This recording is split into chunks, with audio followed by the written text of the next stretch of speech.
Buenas tardes, bienvenidos a una nueva sesión del ciclo de charlas de la Cátedra Internacional Adolfo Couve.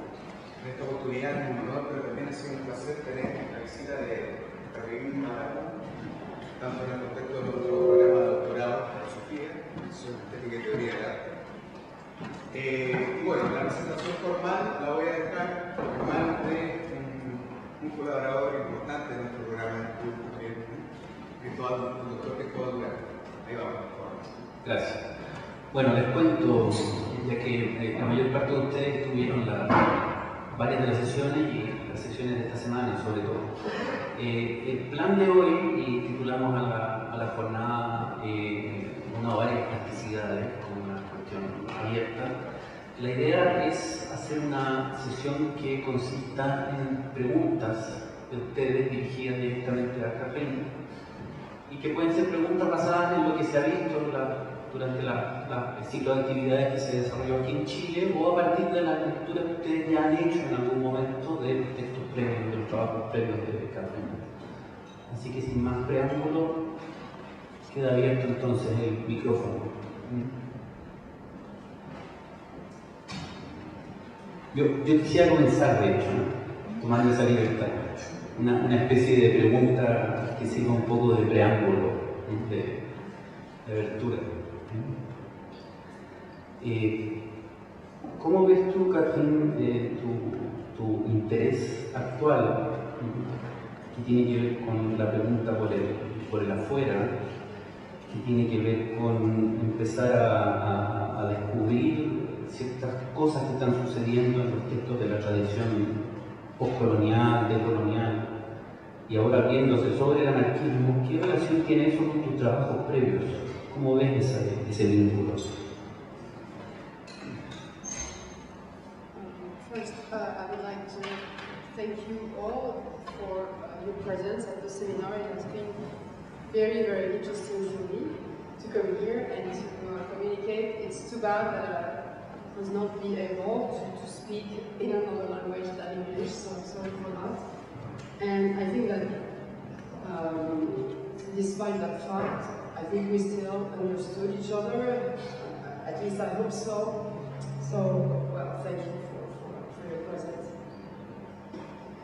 The trajectory that led me to this question of the post-colonial, I mean, I could present it from two perspectives that are quite opposed. The first one is entirely pragmatic.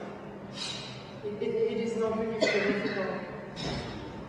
It comes from the fact that, as I said in the beginning, I think it was the first lecture or so, more and more students were asking me about that, and were sometimes even attacking me and my colleagues, for not addressing this question, and for example, when I taught in London 2 years ago, it was a seminar at the Birkbeck College in London. It was a seminar on the symbolic, and I talked about Lévi-Strauss and Lacan and all these people, and some students from India told me quite aggressively,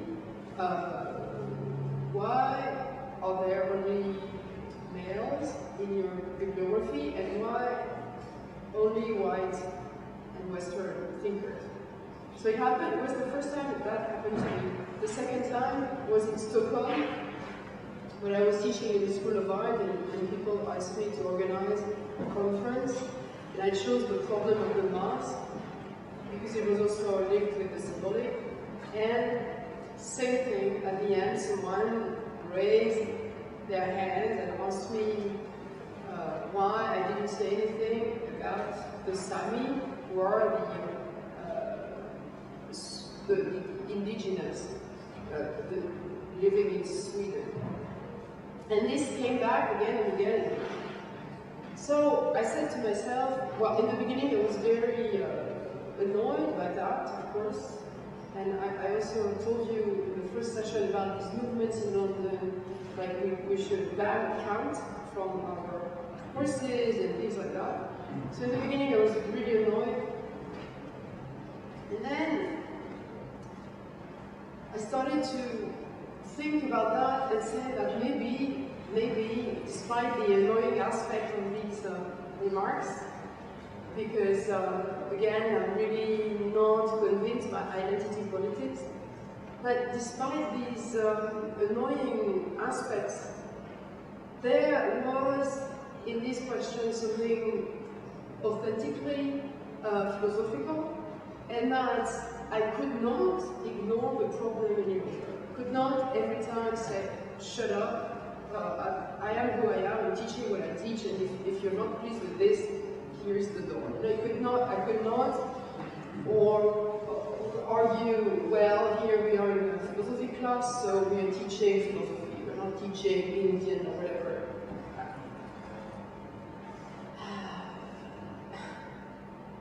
I said to myself, no, you cannot do that any longer. It's not possible. It's really not possible. Maybe we've reached a moment in philosophy, I mean, even in the West, in Europe, so we've reached a moment where we have to open ourselves to these questions, because it is maybe a moment in which philosophy has to change.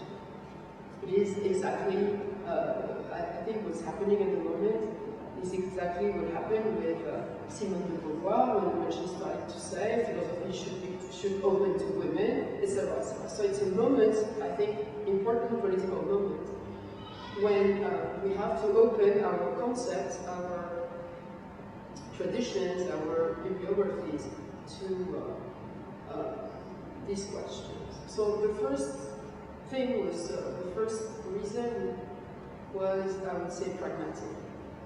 But the second one, of course, was, yes, all right, but how is it possible to do it? Because once again, I'm not a specialist, of any indigenous cultures, and it's not now, at my age, that I will start, studying, I don't know what kind of tradition, Indian or Chinese. It's beyond the points. I'm not, well, even if I started to read plenty of things, but I'm not specialized in a specific culture. I was born in Algeria. People often ask me, why don't you work on your origin, this colonial origin, you're born there. I'm not interested in that kind of thing. So I had to find a way of as Cristobal just said, to find a way in which my work, my previous work, and these questions could resonate. And I started to think about something that maybe philosophy had always colonized, but which was not the other culture only. Of course, it is this, of course, but I mean, from within the tradition itself, I started to ask myself, is there something that is the colonized of Western philosophy? I mean, outside Africans in India, etc. And I discovered that my object, that has been for years, the brain, was maybe an answer to that question. And according to me, and this is what I will defend if I have the strength to write a new book, the thesis that I will defend is that the brain has always been colonized by the mind, by the spirit in Western philosophy, and that I hear, and this is what I have to construct, of course, I hear in all the claims from post-colonial studies, I hear things that resonate with what has been colonized in Western philosophy. I hear something similar to what has been repressed in the West, in Western philosophy, by the categories of the mind, the spirit, the understanding, intuition, etc. Something which has been profoundly repressed, and which is the unity of the mind and the body, which is the organic, biological intricacy of the biological and the symbolic. I think the brain, if you want, for me, is the Indian of Western spirituality. So if, once again, I have the strength to demonstrate all that, I will try to establish a kind of echo, resonance, as I said, between neurobiological questions and post-colonial questions. And it's not that delirious, because I talked about that in my seminar at EGS recently. I discovered a writer, a philosopher from Jamaica, whose name is Sylvia Winter, who is a fascinating philosopher and who says that there is what she says, what has been repressed by colonialism is something neurological. She also has this thesis that colonization is repressing the kind of unity between the biological and the symbolic, between the body and the mind. So, yes, so this, I will follow this path once again if I can.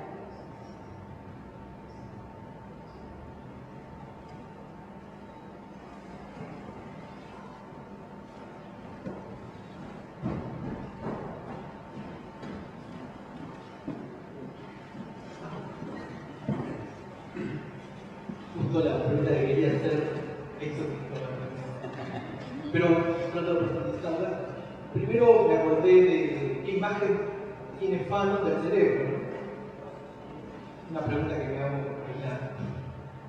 Pero mi pregunta es si podría periodizar su programa de investigación a partir de, por lo menos del libro de Heidegger en 2005, en relación a esto que estaba profundizando. Lo otro es, en relación a esta problemática que está explorando, de la anarquía, cómo incorpora la noción de ayuda mutua, de mutual aid, que viene del anarquismo, ¿no? Esas son las dos preguntas. Y una reflexión, ayer una compañera habló de la respuesta de Brasil, como una imagen del cono sur para aportar a la filosofía, ¿no? Y a mí se me ocurrió en ese mismo momento pensar en una personificación social de Chile que fue protagonista de luchas políticas y sociales en los 60 y principios de los 70, se le llamó la juvenil. En las luchas rurales había un trabajador migratorio fuera de la propiedad que le daba una gran radicalidad a la lucha, la juvenil. Eso solamente a modo de digresión. Muchas gracias.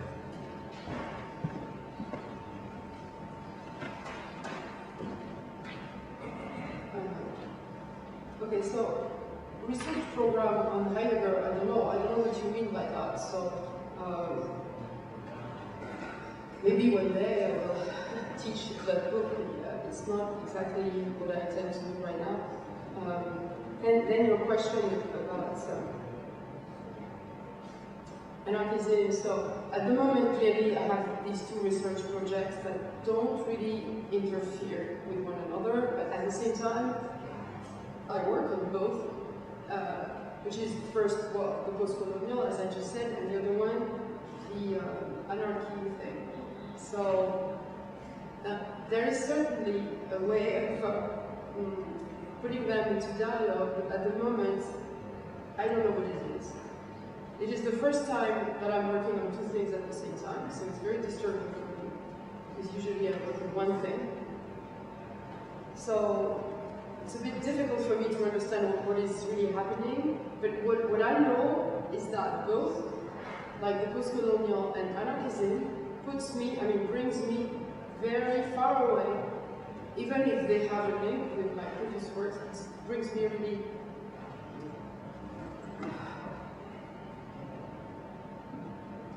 far away from my comfort zone. And I have the feeling of really putting myself at risk here, politically and philosophically. Someone was saying yesterday that to say I'm an anarchist is dangerous, but you know, this is a revelation for me, because I mean, I think that 2 years ago we had in France this presidential election, and everybody was panicked about whom should we vote for, because it was totally confusing. And I asked myself, okay, Catherine, what is your political commitment? Well, if you had to choose, not amongst political men or women, but amongst ideas, political ideas, now, at this moment of your life, what would that be? And the answer is anarchism. So if you had to define yourself as, well, politically, what would you say? If you had to reflect about what you've been doing in your life, the way in which I have dealt with power, in the academy, with etc. And the answer came, it was a kind of political coming out in a certain sense. And so, yes, as you said, I will have to read about these cultures, about these experiences here and there in the world of anarchistic communities. But first, I have to understand why I made this answer to myself. And I cannot explain this at the moment. But if I had to choose, this is what I would say. Not socialism, not communism, enough of that. I will not be able to belong to a party anymore. I've been a member of the Socialist Party in Paris a long time ago. Now I could not listen to someone who would tell me what I have to think. This would be impossible. And at the same time, I'm quite radical, so I didn't answer the question.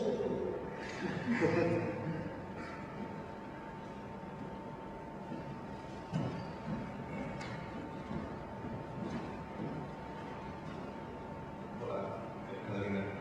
Bueno, primero que nada quería agradecer todos estos días que ha estado hablando en Chile, y la verdad es que pensaba que como esto no sea algo para que se quede y realmente ha sido muy importante para mí y me da mucha vergüenza no ser filósofo para poder conversar lo que quiero hablar, ¿no?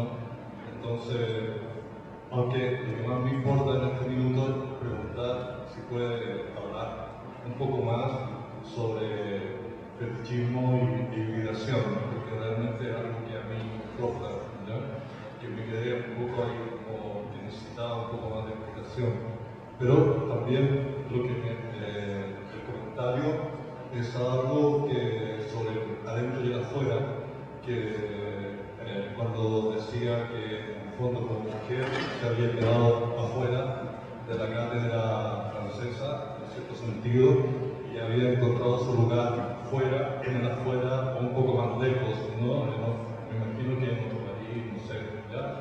Eso como primera cosa, esa extensión del adentro, quedándose adentro estando afuera, ¿no? Y luego también cuando dice, pero en relación a nosotros está en un adentro por la lengua, ¿no? Porque su lengua es francesa y la filosofía es francesa y alemana, hablando en relación a la lengua, pero también me pregunto si la lengua francesa de Canadá o en África, siendo la misma, es el mismo territorio, en cierto sentido, o es el mismo adentro en relación a la lengua, ¿no? Entonces, hasta me doy cuenta como que hay una cierta movilidad del adentro y el afuera, como que de una manera orgánica, y sin embargo, siempre hay un adentro, y me hace pensar como en esa obra de Jean-Paul Sartre, Wicklow, que en el fondo son como infinito, un infierno, con adentro y afuera, que se reproducen infinitamente. Eso, pero realmente lo que quiero que me responda es sobre fetichismo e hibridación. Gracias. Okay, well, thank you very much.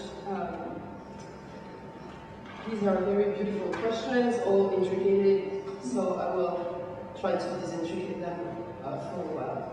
So fetishism and hybridity are, as I try to explain, concepts proposed by Omi Baba in his book, in order to explain why colonial domination, colonizers, have not been able to open themselves to the colonized and see them as just different from them, and consequently also to respect them and to treat them equally as human beings. So where does the tendency to oppress the other, to colonize the other, where does it come from? This is a basic question, of course, very difficult.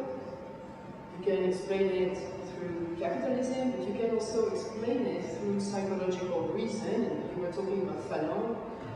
Fanon's book is, of course, an attempt at explaining the psychology of colonialism. And fetishism and hybridity are two of these psychological tendencies to ignore the difference. To ignore difference. To not see the other as different from us, but at the same time similar to us. But to lower the other, to oppress the other, to alienate the other. Where does that come from? And particularly black people.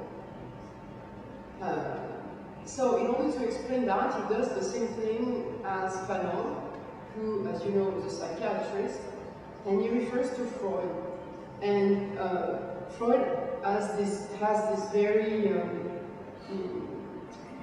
puzzling question, which is how come that the child initially is blind to sexual difference? A child, according to Freud, does not see, is not really able to perceive the difference between the feminine and the masculine sexes, is not able to perceive them as different. And some children, some little boys that he has, that Freud has seen, analyzed, were not seeing even their own penises. So this is where Freud invents the concept of fetishism, which is that instead of seeing difference where it is, you transfer it into another object. It's a kind of psychic disavowal. You see something, but you don't know what you see, so you transfer it into an object that will symbolize both this difference and this blindness. So in the child, as I was saying, it's the phenomenon of the little animal, the tutu, etc. So according to Baba, colonization is a fetishization of the other. We don't see the other as different, we see it as we don't see it. So we invent an identity for this other. The black, the Indian, etc. The Arab.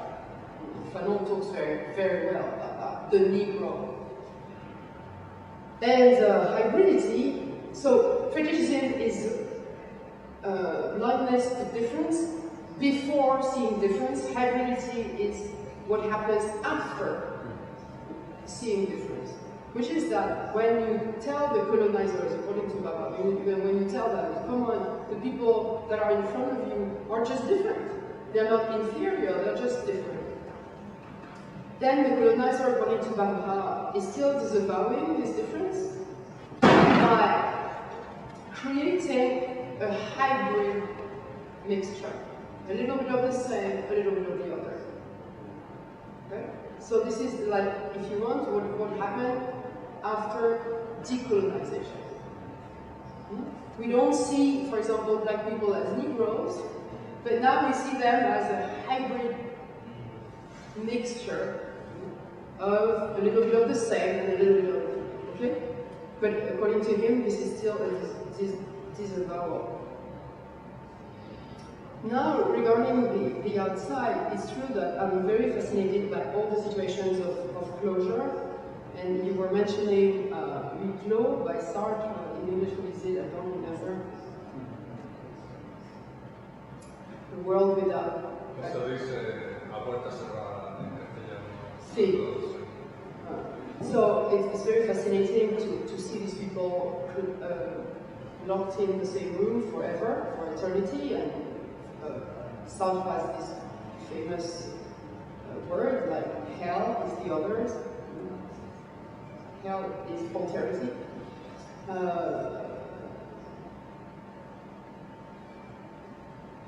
And of course, it's not. I'm fascinated by these situations of closure.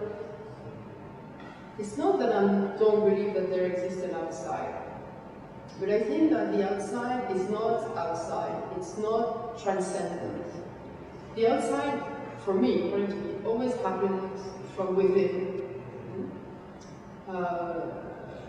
For example, I was talking about the brain. The alterity to Western tradition comes from within. So I'm looking for a kind of outside, which is not really outside, if by outside we mean external. I'm looking for a modality of the outside, which is within. Okay? Yes. So language, I don't know.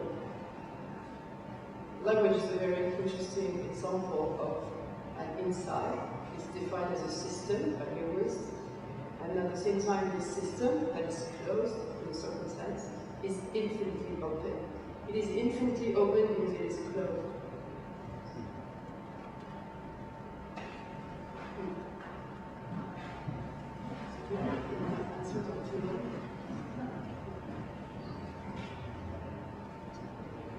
Hola, buenas tardes. No exit. It's Sartre, huis clos. Puerta cerrada is no exit. Thank you. No es. Buenas tardes. Mi pregunta es a partir de un momento específico de su trabajo en relación a la neurociencia, en el espacio que usted me puede corregir si estoy lo correcto. Usted establece que la imagen que se describe del funcionamiento del cerebro, la imagen hegemónica de la neurociencia, tiene un correlato, tiene una morfología que se asemeja a la descripción que se hace del funcionamiento del capitalismo actual. Que lo refiere sobre todo en diálogo con la obra de no empírico del capitalismo. Y a partir de ahí, bueno, se genera toda una posibilidad de hacer una lectura de la dimensión política de la plasticidad, en la que me parece advertir que la plasticidad tendría esta posibilidad de tener un componente de adaptabilidad, de moldeabilidad, de transformación, pero que a su vez tiene como contraparte un componente explosivo, un componente como combustible. Mi petición sería, si pudiese, como insistir o profundizar en ese componente combustible incendiario de la plasticidad en su dimensión política. Gracias. Yes, okay. Thank you very much for this question, of course, which has been central to my work for a long time. Okay, so when you read the magazines of management, you will notice that business is now described as, in neuronal terms, like no center. The CEO is not like the hierarchical boss, but he's always away. He's not on the site. And people are asked to be connected and to function in webs, and as we all know. So Boltanski noticed very rightly that capitalism has understood much quicker than philosophers the importance of the new descriptions of the brain as a plastic system, with no center but a series of connections, fluid, that can adapt and answer each other. The problem is that the capitalist understanding of the brain is at the same time creating an ideology that is not neuronal. They use neurons, but they transform, of course, what they use. And I try to explain this by proposing two terms, flexibility and plasticity. So flexibility is a word that you will find very often in capitalist descriptions. And flexibility means that you can bend something in all directions and there's no resistance.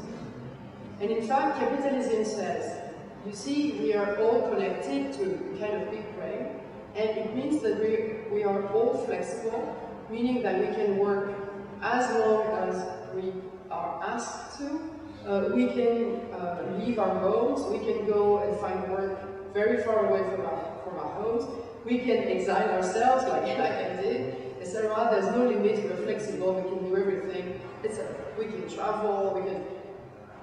But in fact, the brain is not flexible. I mean, if you read treatises of neurology and scientific books on neurology, the brain is never said to be flexible. The brain is plastic. And what capitalism has done, it has substituted flexibility for plasticity. Plasticity, the difference, so flexibility, plasticity come from the same background, which is physics of materials. The plastic material never comes back to its original form once it has been sculpted. For example, if you make a statue out of marble, the marble won't be ever able to come back to its initial form. Rather than the flexible or elastic material can find its original form. So it means that the plastic material can adapt, of course, it is supple, it is malleable, but at the same time it keeps a trace, it keeps an imprint of its deformation. This is what I call the threshold of resistance. Okay? The flexible material does not resist, the plastic material resists. If you touch, if you want to break that threshold of resistance, then there will be an explosion. Okay? For example, if you read things on child abuse, mistreatment on children provoke what neurobiologists call explosions in the brain. Because violence touches on this point where the imprint has been marked. A child is not flexible. Okay? If you are violent with a child, there's no way in which the child can recover from that. This is the difference between plasticity and flexibility. So there are thresholds of resistance. If you touch on them too violently, there are explosions. And it is, I mean, psychologically very interesting because instead of, sometimes these explosions appear as indifference. No? Sometimes people who have exploded in their mind look disaffected, indifferent. They don't explode like that, you know? So sometimes we think that they don't react. So I think that to go back to capitalism, I think that plasticity is a political point. If you touch too violently on our points of resistance, it provokes explosions. So these explosions can be destruction. You can destroy people if you explode them, but it can also be positive explosions like strikes, opposition, resistance.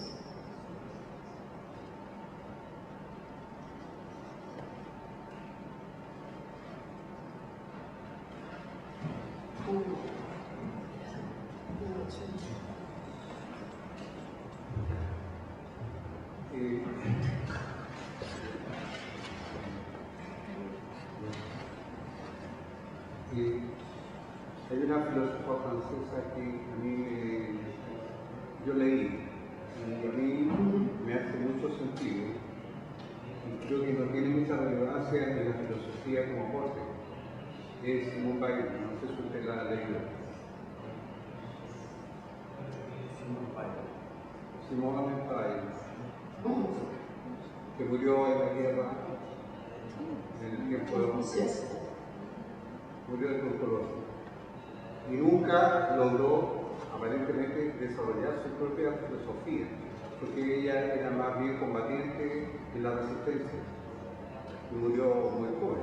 She did develop her philosophy. She has. Sí, escribió, era profesora de filosofía. Era profesora de filosofía. But she has a lot of writing.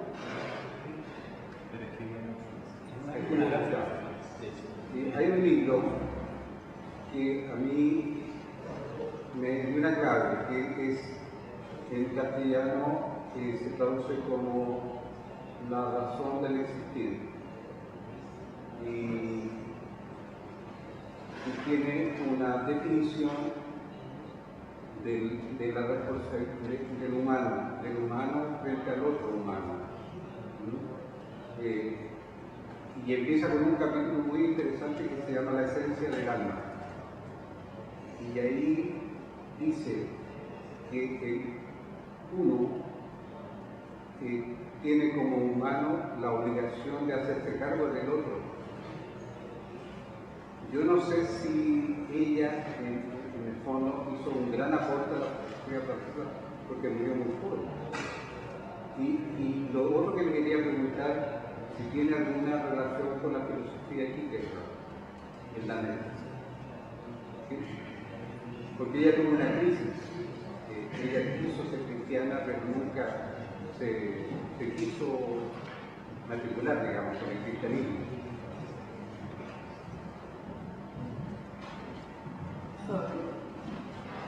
Well, Simone Weil is of course a great philosopher. She perfectly developed her own philosophy. She has several books. She's important but difficult, and a little bit, I would say, on the margins. She's not really taught in the canon, because it is, I don't know why, maybe because it's a very singular mode of thinking, and as you said, quite religious as well. So she's considered a mystic, more or less, a mystic philosopher. So you're right, she's not really taught in classes, or maybe it will come one day. Of course, what is beautiful in Simone Weil is precisely she describes in many passages of her work these exploding people. She has a text on, what is it, le malheur. I would not even be able to translate it in English, because it's not unhappiness, it's disgrace. Yes, disgrace, extremely desperate disgrace, you know. She has a beautiful text about that, where she doesn't talk about rape, of course, but it's very close to what I was trying to explain. Someone who has totally exploded inside. What was the other? I'm sorry, the other part of your. Sí.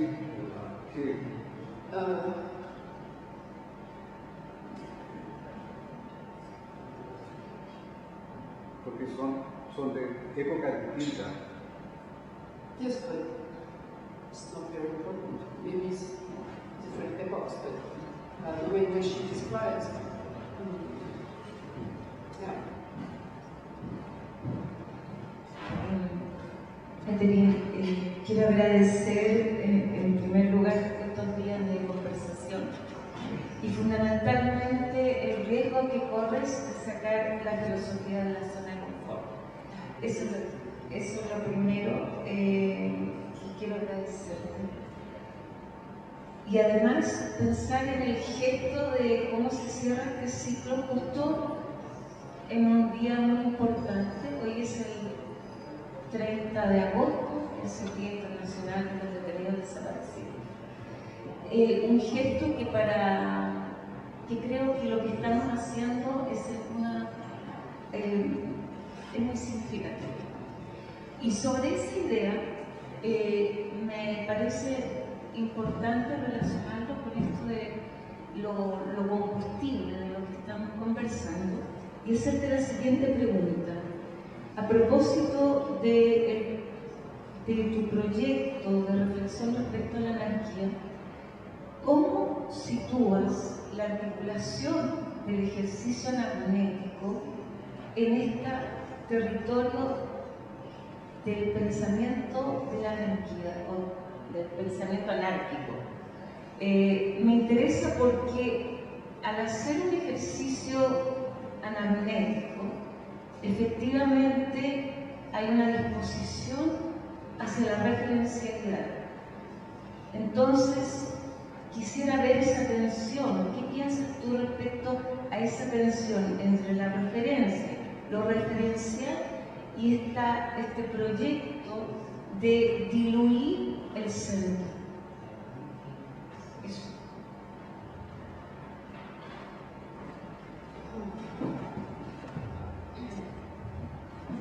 Well, I'm not sure I understand exactly what you mean by the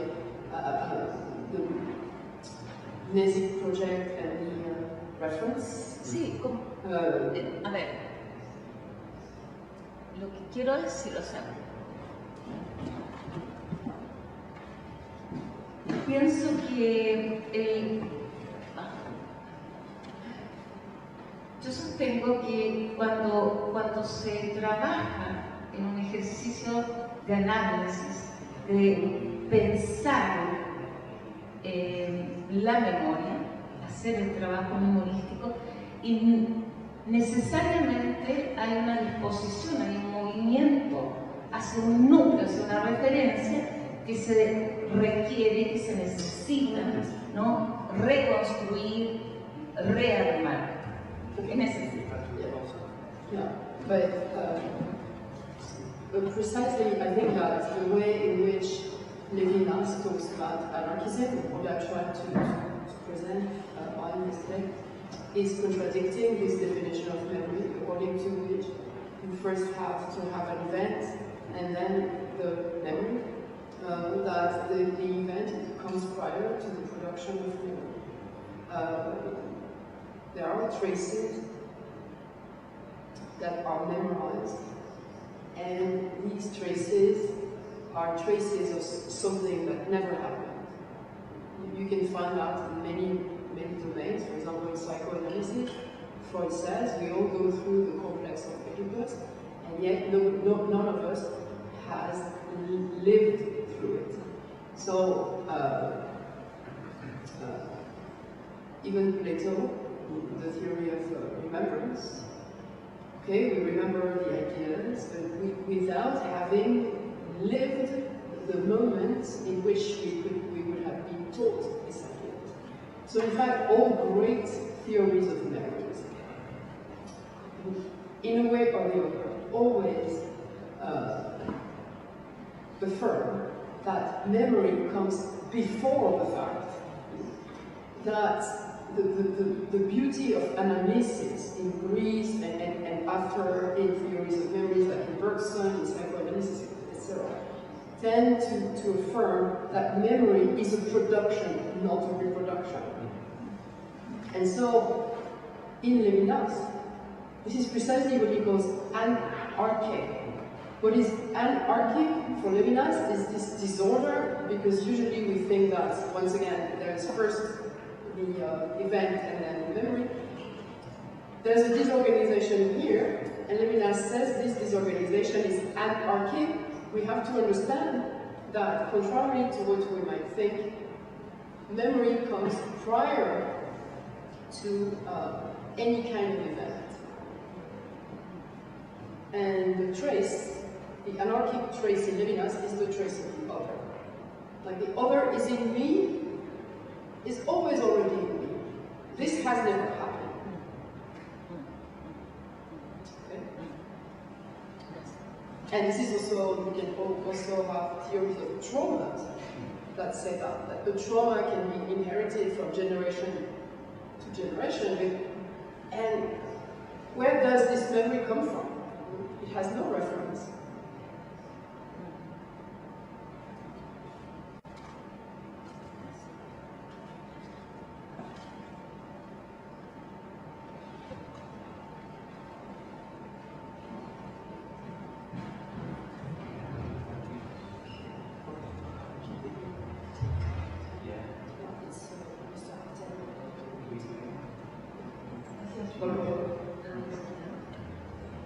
No he venido a los ciclos, así que desde que no me disculpo si soy redundante en la presentación.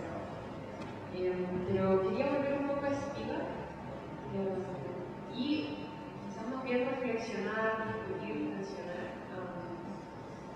que cuando efectivamente, por ejemplo, tú te has sentido llamada o conducida a efectivamente decolonizar tu trayectoria académica,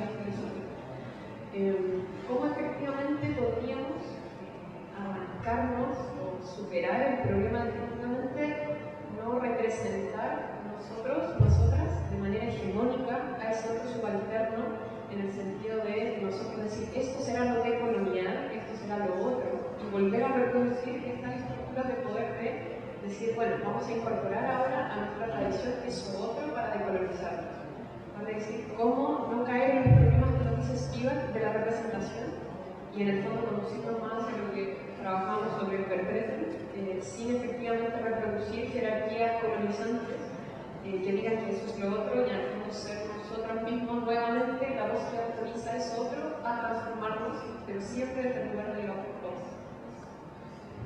No, this is a very important question, and this is the drama, the tragedy of all that, because we know now that post-colonial studies are absolutely dominant in the United States. This is the new dogma of the academy, and everybody has, I mean, in all campuses in the humanities in the States, post-colonial racial studies, etc., all the area studies are extremely dominant, so it has become a real dogma and an expression of power. And sometimes it can be really destructive for the students, because, for example, when you have Native American students, they are forced, more or less, by their supervisor to work on their origins. And if you don't do this, and for example, I had once a very, very bright student who was white, and he was interested in African philosophy, and he could not get a job because he was not black. So this is affirmative action. And I'm not inventing anything, it's true. And so you're totally right that these courses have been constituted in a kind of new, good conscience, good Western or white, I don't know, conscience, and that it's terrible because it is exactly re-fetishizing exactly what you said. Like, this subaltern Sarah has become a fetish, and Gertrude Spivak, whom I respect very much, of course, but she's like a queen, traveling in the world and talking about subalterns and the work she's doing in India and school. And it's not her fault, it's the system. This is why I think we have to deconstruct, as far as we can, this logic of power, and maybe introduce some anarchistic mode of thinking in this, which is that maybe what we should do as thinkers is to not take advantage of these objective studies to become powerful. I think this is what I was trying to do, but is to say, like putting ourselves at risk and not trying to protect us by good discourses or good conscience. So I think it's the responsibility of all of us to build that kind of attitude. But I agree with you that this is the risk.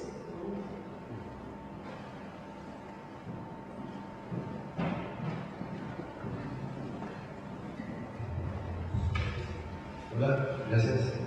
Yo quiero hacer dos preguntas. Una continuando lo que comentaron recién y otra con respecto a la plasticidad. Con lo que comentaron recién, da la impresión de que en realidad el colonialismo, además de las implicancias psicológicas o sociales, tiene unas implicancias que son las más básicas, que son económicas, que son, digamos, que son históricas, que actualmente siguen teniendo una posición privilegiada en el planeta a Europa. Y obviamente que las universidades y la sociedad europea tienen una situación de mayor comodidad, producto de una historia en la que el colonialismo ha sido relevante. Entonces, es muy difícil, yo creo también, a partir también de una conciencia de culpa real de personas, por ejemplo, que estudian en Europa o en Estados Unidos, que tienen ciertas posibilidades de continuar su investigación, surge una culpa real en cuanto a que las condiciones de posibilidad dieron esa reflexión que realmente tributa de una historia que es real y que sigue, o sea, las ganancias de la cantidad de robo material para empezar, o el trabajo de esclavos, todo eso es una ganancia que luego todavía sostiene. Entonces, ahí yo veo algo, digamos, en muchos lugares hay una dignidad, por ejemplo, en África, ahora en Zimbabue, por ejemplo, que uno la entiende, es totalmente comprensible históricamente. Esa es la primera. ¿Qué piensas acerca de eso? Y la segunda pregunta, con respecto al tema de la ingeniería genética y de la plasticidad del genoma, digamos, de la plasticidad de trabajar con las células madre o de todo lo que eso otorga, lo que yo he podido leer de su trabajo, he traducido Cristóbal y otras cosas en inglés. Entiendo, aunque no lo veo directamente, que hay una especie de esperanza en la posibilidad de prolongar la vida de los individuos, de los humanos, la vida de los individuos, o sea, la vida de las conciencias. Que esa sería como una especie de esperanza que tiene una dimensión de reflexión filosófica y también una dimensión bastante de ciencia ficción, digamos que es natural que se produzca, todo el mundo puede pensar que realmente puede ocurrir en el trabajo del ser humano. Y mi pregunta es, una pregunta que me hago y que le hago a usted, si es que ¿no será que realmente nuestras sociedades actuales está aconteciendo ese fenómeno de plasticidad en términos de que se pueden retrasar los individuos, digamos, esa plasticidad y esa regeneración del organismo se da a un nivel más macro, pensando quizá un poco más como Albunis o Locke, esos autores de la teoría Gaia o cosas parecidas, como que la plasticidad se está dando a un nivel un poco más amplio que la conciencia individual, que de alguna forma también es algo que nos gustaría mucho poder vivir mucho más tiempo cada uno. Entonces, si es que no ve que por ahí acontece ese fenómeno, más allá de lo que uno podría desear individualmente de la conciencia. No sé si se entendió. Okay, yes, thank you very much. But these are two different questions. So the first one, of course, I mean, of course, colonization is still operating, and in Europe, I mean, post-colonial has been now appropriated by privileged people, for sure. This is what I was saying a moment ago, when I talked about American universities, but it is coming here as well, it is coming in Europe, and you're right that and at the same time, I think it is necessary to accept that, because we need, I mean, in many countries, we need to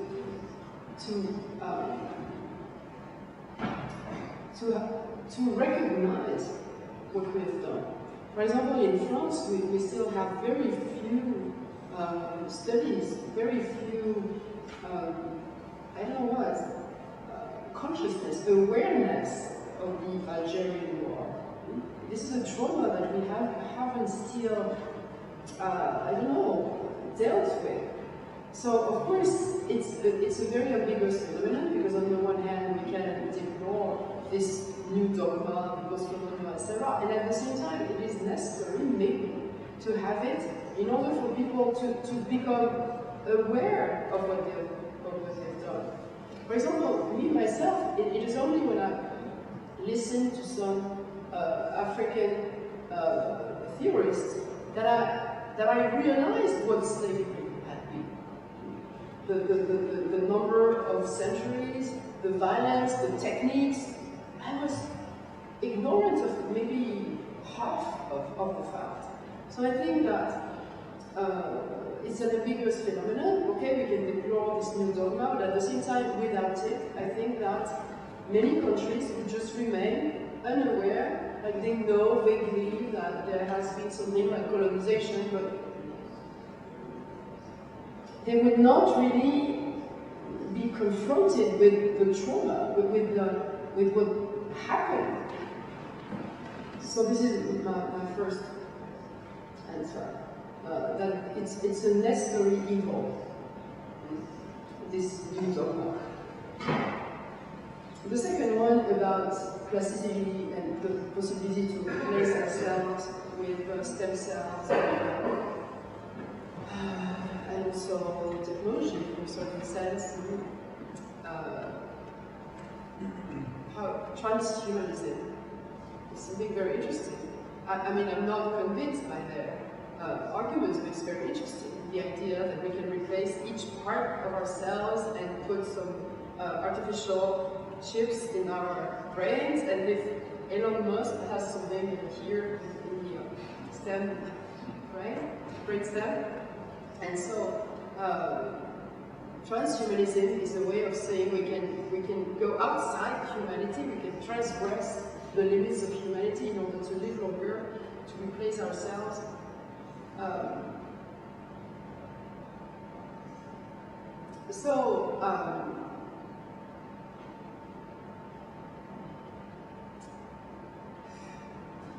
I think that they are, these people, making the same errors or the same ideological confusion than the capitalists I was talking about, and they are capitalists, by the way.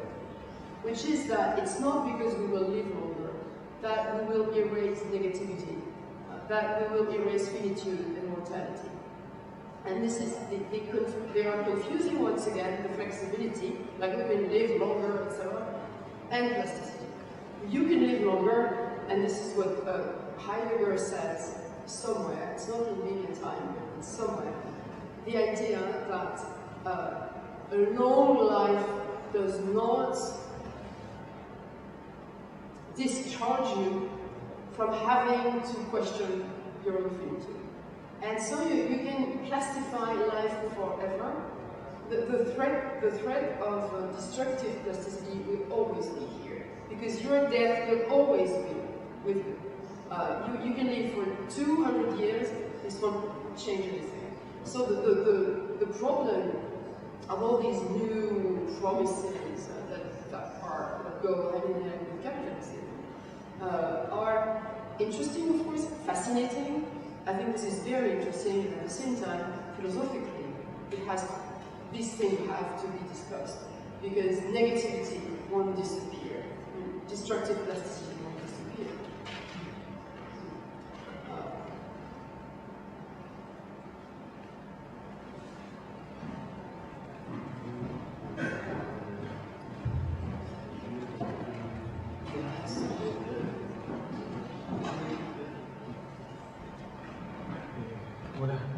Gracias.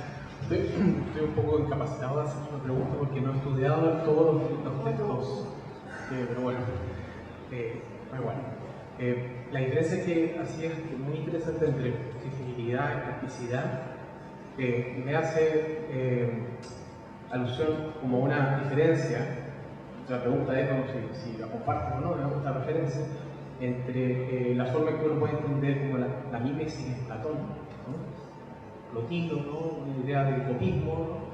Y la forma en que la mímesis está en Aristóteles, ¿no? Donde viene quizá una forma más positiva de la mímesis, fantasía, ¿no? Entonces, mi pregunta es como, si acaso esta doble forma no le debe un poco, o no remonta de nuevo a esa vieja discusión mimética entre el lugar mimético controlado de Platón y la forma positiva de la mímesis, la fantasía, ¿no? De Aristóteles, pensando obviamente en cómo esto vuelve a instalarse en Kant, vuelve a instalarse en Hegel, ¿no? Si acaso no ves como una referencia a eso, y obviamente todas las dificultades que eso implica.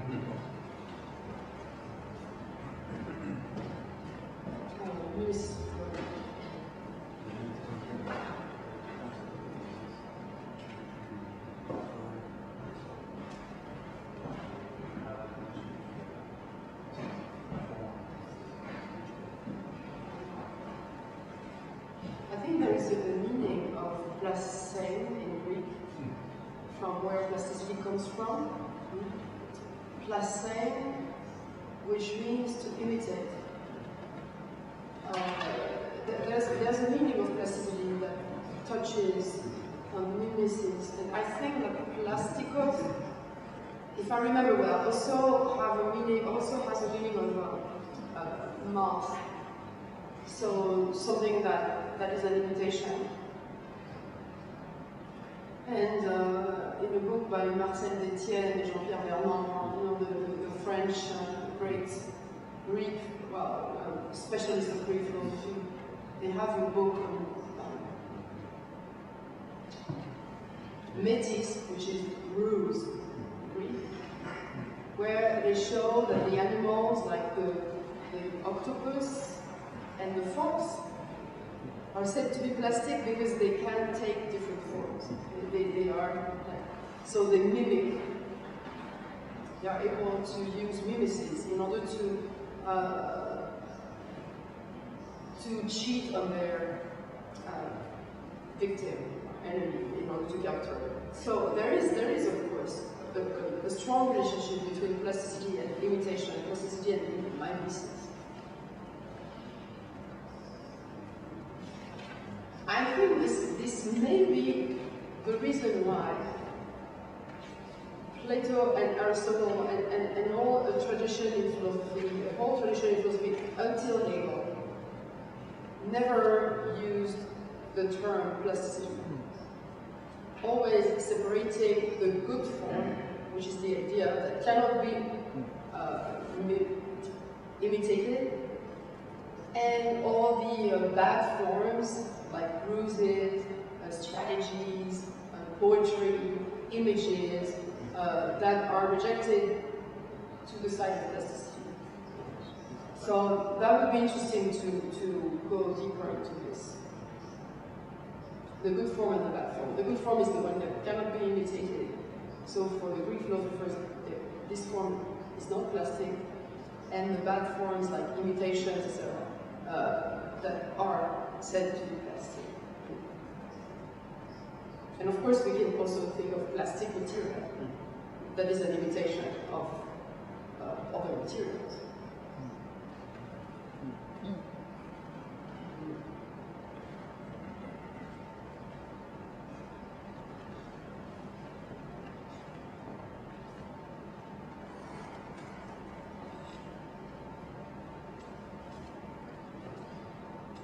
Shall we close? Preguntas.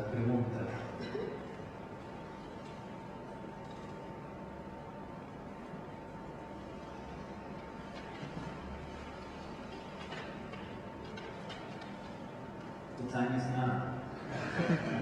No, it's not. Then I would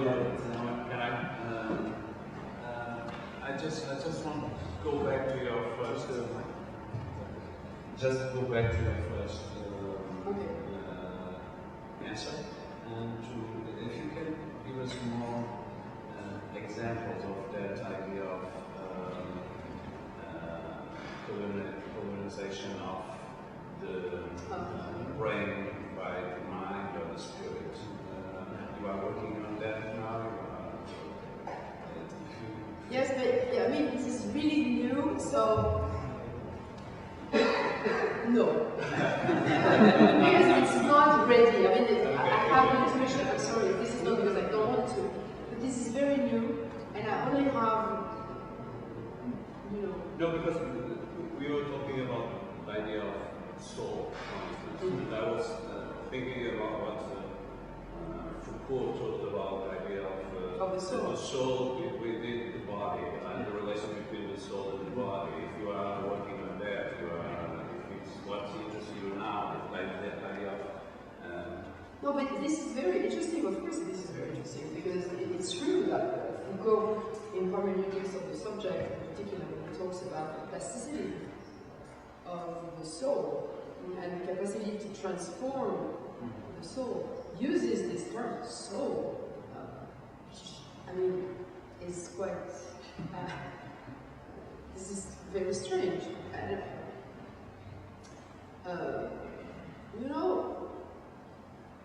The first time I really thought about the difference between the brain and the soul was because my work on the brain started with my grandmother who had Alzheimer's, and to me it was a catastrophe, a total trauma, because I loved her very much, and all of a sudden she was not recognizing me. I think all of us here had more or less that kind of experience, and it was totally traumatic. And I thought of what Plato says, you know, in many books, he says, the soul is what in us wants to fly away. You know that. He says, our soul has only one goal in life, is to escape, and to go back to. I said, okay, so when you are in front of an Alzheimer's person, is it what will happen? Is it that their soul is gone? Is it that something is, and I think no. No. Because the soul, when it goes away, let the body dead. Okay? But when the soul escapes, the body dies. In the case of brain trauma, these people go on living, so they still have a soul.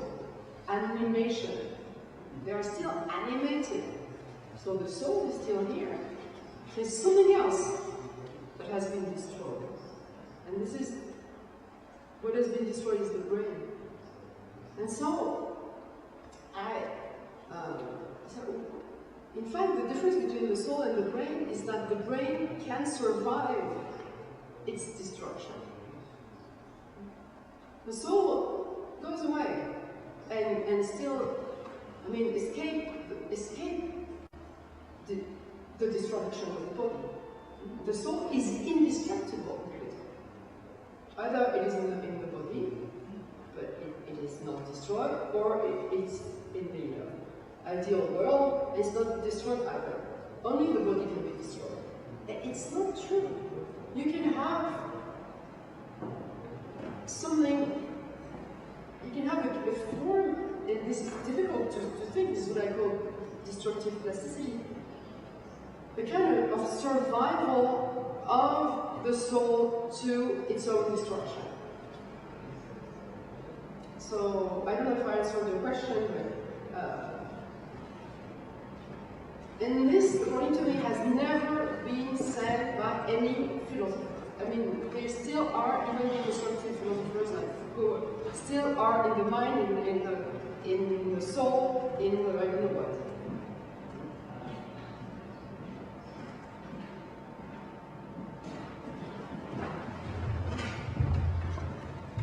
Te pido disculpa la pregunta que voy a hacer. Cuando tú hablas de la plasticidad, es esta resistencia que la diferencia no se repite, no está escrito, no está presente, más que repite, no está presente. Quisiera preguntarte si ahí la plasticidad se está entendiendo, disculpa mi ignorancia, como un constante movimiento, como un constante desplazamiento a algo que escapa a la propia palabra, al propio decir. Una pregunta que quiero que por favor me la aclares.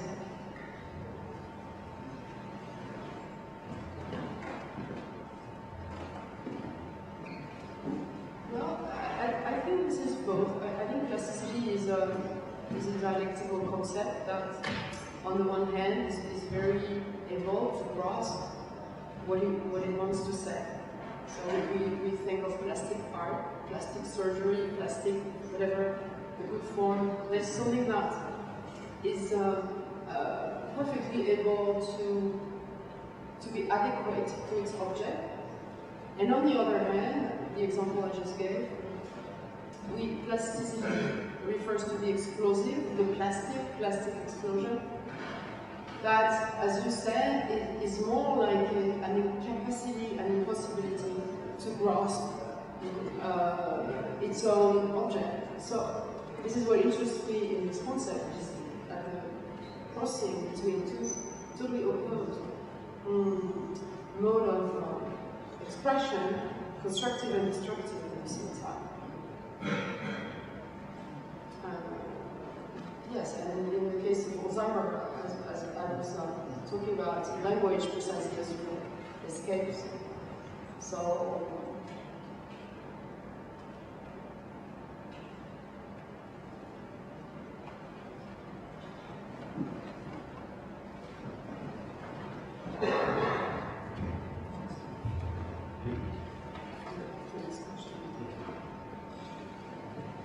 when you were describing the soul and its relationship with the brain, the body, you mentioned brain damage or change affects and things like that. The body does not die. Sorry. So that's interesting, the body doesn't die. Mark's song says that you can lesion any cortical area, consciousness is fine. One brainstem area, consciousness is gone. So the way you're describing the soul is particularly not so much about the destruction of the brain and then the ergo, but the body, it goes on living. So my question is, it seems like you're saying, and is it true, that the soul is not psychic, conscious, unconscious in any way, and without being met with the neurons to produce feelings in the mind? Is there nothing psychic about the soul before it touches the brain? well, of course, the soul is psychic because in Greek, as you know, soul is psyche. So, of course, but for a very long time, and I cannot explain that, because I don't know why. Psychic has always thought as different from neuronal or neural.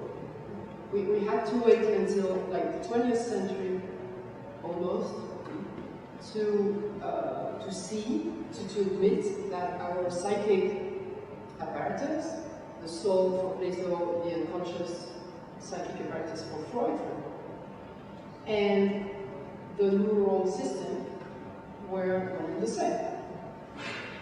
So for a very long time, there has been this separation, which was really a frontier between the psychic and the neural.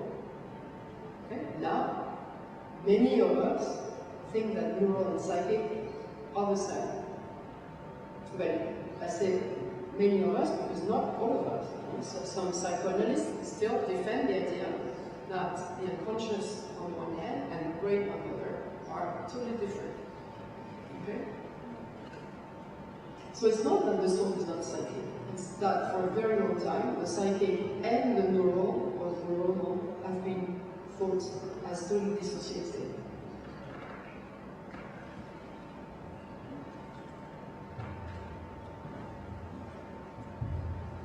Tenemos tiempo para una sola pregunta más. Dado que esto era una hora. Puede ser dos, ¿no? Pero muy breve, porque estamos muy mal de tiempo. La primera pregunta es sobre, los dos tienen que ver con el término plasticidad. Y hay un texto de Derrida sobre este homenaje fúnebre póstumo sobre Deleuze que se llama Tendré que errar solo, donde menciona, digamos, que algunas cosas que lo diferenciarían a él de la filosofía de Deleuze tienen que ver con la idea de creación de conceptos. Entonces, en alguna entrevista escuché que usted mencionaba algo así como que el término plasticidad surgía del reconocimiento de un contexto distinto, que implicaba fusionar una estrategia filosófica distinta. Entonces, la pregunta tenía que ver si se sentía quizás más cercana a este idea de, o el término energía como algo así más afín a esta idea de creación de conceptos, o no sé, quizás teniendo en cuenta esta diferenciación que hacía Derrida, ¿no? Porque quizás, no, Derrida en ese texto no da una explicación, pero tiendo a pensar algo así como el surgimiento del concepto como un proceso, no sé, interno o llamarlo de algún modo autorreflexivo de la propia filosofía, no lo sé si se podría referir a la emergencia del término plasticidad, al surgimiento. Y la otra, que es muy breve, es que usted tiene un texto que a mí me gusta muchísimo, un texto muy lindo que se llama La Noche Húmeda. Y en ese texto juega un rol muy importante el término de Canetti y Ferrando, metamorfosis. Entonces quería preguntarle si en la emergencia de su noción de plasticidad ese término había jugado un rol importante, o el encuentro con esa noción decisiva en Canetti había tenido, no sé, un impacto o algo así. Eso pregunta muy bien. Well, thank you very much. So, about creation of concepts, I think that Deleuze and Derrida would have perfectly agreed on the fact that what a philosopher has to do is to create concepts. Okay? There's a tradition of philosophers who don't believe in the history of philosophy, in doing only history of philosophy without creating anything. For sure, there's a family of philosophers for whom philosophy is an active, creative process, and not a receptive, passive repetition of the past. So in that sense, I think that both Derrida and Deleuze would have agreed with the definition of philosophy as a creation of concept. But Derrida is a bit ironic with the Deleuzean notion of creation of concepts, because for Deleuze, the creation of concepts is constant. I mean, everything is a concept for him. So, I mean, as soon as you breathe, it's a concept. There's something like, I can hear what Derrida might have said about this constant invention of concepts. And as you know also, Derrida has always said, différence with an A is not a concept, because he wanted to say that as soon as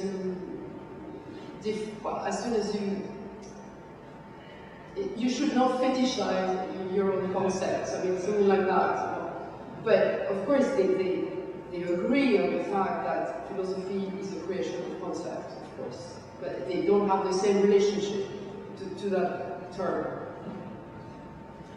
So in that sense, yes, plasticity is a creation of concept as well.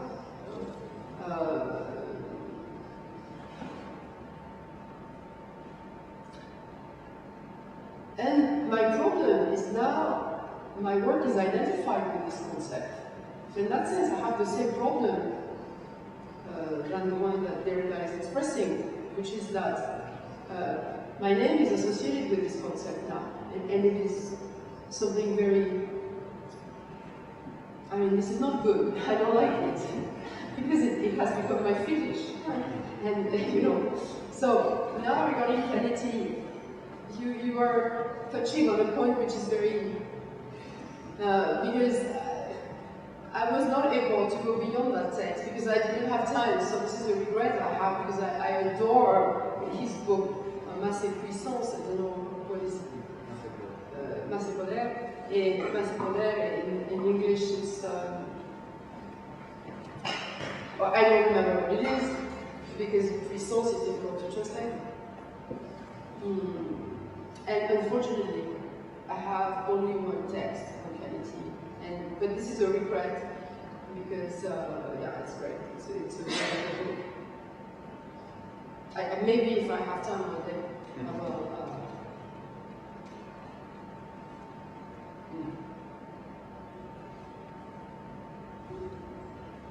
Bien, le agradecemos a Catherine y a todos ustedes la la presencia hoy y damos por terminado la cátedra y el ciclo de actividades. Muchas gracias.